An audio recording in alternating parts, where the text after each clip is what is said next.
नमस्कार सभी को। मैं कुंजन झंवर आपका एक बार फिर से स्वागत करती हूँ ब्रह्ममुक्त चिंतन चैनल में।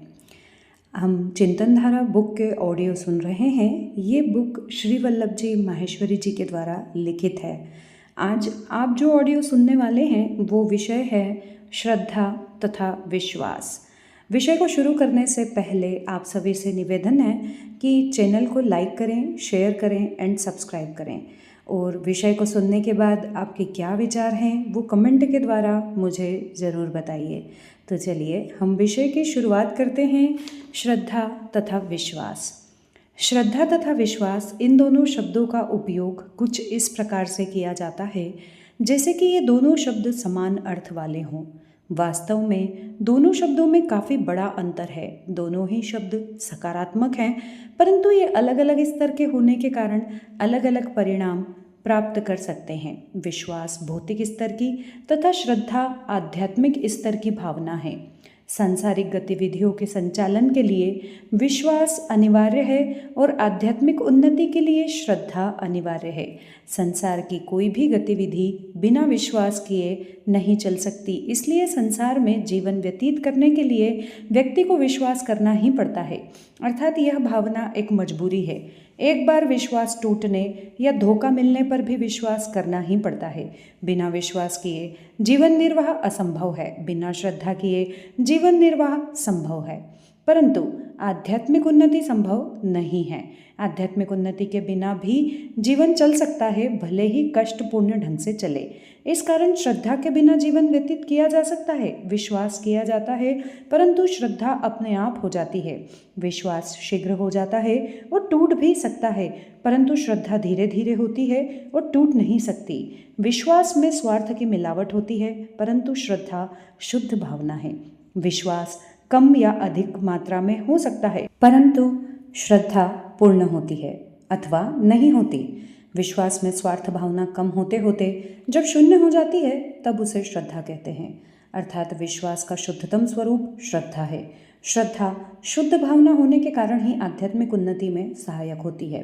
विश्वास मन तथा बुद्धि के स्तर की भावना है, परंतु श्रद्धा विवेक तथा आत्मा के स्तर की उच्च भावना है।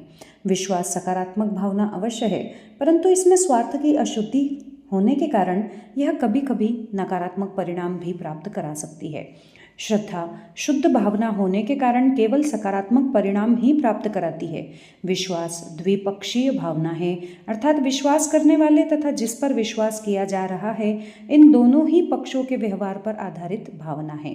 श्रद्धा एक पक्षीय भावना है जो केवल ऐसे ही व्यक्तियों के प्रति उत्पन्न होती है जो तन मन बुद्धि से पूर्ण शुद्ध होते हैं तथा विवेक आत्मा स्तर पर जीवन व्यतीत करते हैं।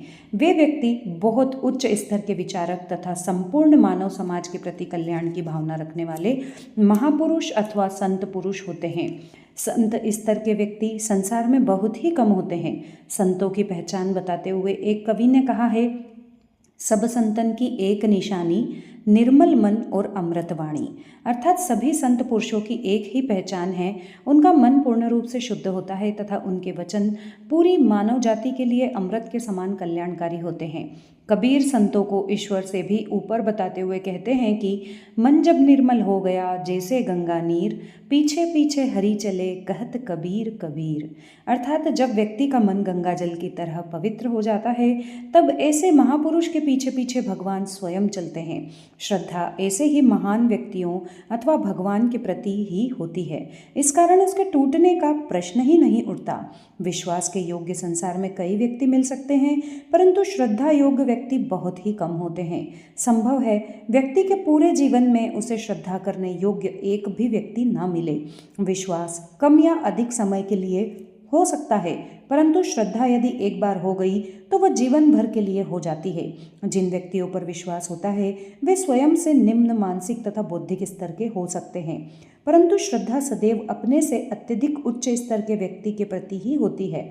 विश्वास व्यक्ति पर होता है, परंतु श्रद्धा व्यक्ति के मानसिक तथा बौद्धिक स्तर के प्रति होती है। विश्वास से भौतिक वस्तुओं या भौतिक संबंधों की प्राप्ति होती है, परंतु श्रद्धा से ज्ञान भक्ति जैसे आध्यात्मिक तत्वों की प्राप्ति होती है। एक वेद वाक्य है, श्रद्धावान लभते ज्ञानम, अर्थात श्रद्धावान लोग ही ज्ञान प्राप्त कर पाते हैं। श्रद्धा शुद्ध भावना है, इसलिए इस स्तर पर जो ज्ञान प्राप्त होता है वह शुद्ध तत्व ज्ञान होता है, जिससे स्वयं ईश्वर को जाना जा सकता है। यदि जीवन में कोई श्रद्धा योग्य महापुरुष मिल जाए, जिसे संत या सद्गुरु कहा जाता है, तो ऐसे महापुरुष के माध्यम से व्यक्ति के आध्यात्मिक उत्थान की गति तेज हो सकती है। यदि ऐसा महापुरुष न मिल पाए, तब भी व्यक्ति सद्ग्रंथों के अध्ययन, सत्संग आदि के माध्यम से अपनी आध्यात्मिक उन्नति कर सकता है, भले ही उन्नति की गति काफ़ी कम हो। विश्वास का ही शुद्ध तथा दृढ़ स्वरूप श्रद्धा है। इस कारण व्यवहारिक स्तर पर दोनों का उपयोग एक दूसरे के पर्यायवाची शब्द के रूप में करना गलत नहीं है, परंतु इनके स्तर के स्पष्ट अंतर को समझ लेना लाभदायक ही होगा। विश्वास जिन व्यक्तियों पर किया जाता है, उनके प्रति सम्मान की भावना का होना अनिवार्य नहीं है, परंतु श्रद्धा जिनके प्रति होती है, उनके प्रति अत्यधिक सम्मान की भावना होती है। मनुष्य अपने जीवन में अपने कर्तव्य, अपने कार्यकलापों से यदि लोगों के विश्वास के योग्य भी बन सके, तो यह उसकी इच्छा तथा स्वागत योग्य उपलब्धि कही जाएगी। परंतु मानव जीवन का लक्ष्य निरंतर आध्यात्मिक उन्नति करते हुए लोगों की श्रद्धा का पात्र बन पाना होना चाहिए, जिससे अंततः वह ईश्वर साक्षात्कार कर सके। इस प्रकार विश्वास तथा श्रद्धा, इन दोनों शब्दों के अंतर को स्पष्ट रूप से समझकर इनके स्तर के अनुरूप ही इनका प्रयोग किया जा सके, तो उच्च भावना से परिपूर्ण शब्दों की गरिमा बनाए रखी जा सकती है। यहाँ यह विषय समाप्त होता है। आपको विषय को सुनने के बाद जो भी लग रहा है, आपके मन में जो भी विचार आ रहे हैं श्रद्धा के लिए, विश्वास के लिए, क्या आप लेखक की बात से सहमत हैं, असहमत हैं, जो भी विचार आपके मन में आ रहे हैं, मुझे कमेंट के द्वारा ज़रूर बताइएगा। आपसे अगले ऑडियो में फिर से मुलाकात होगी। तब तक के लिए नमस्कार।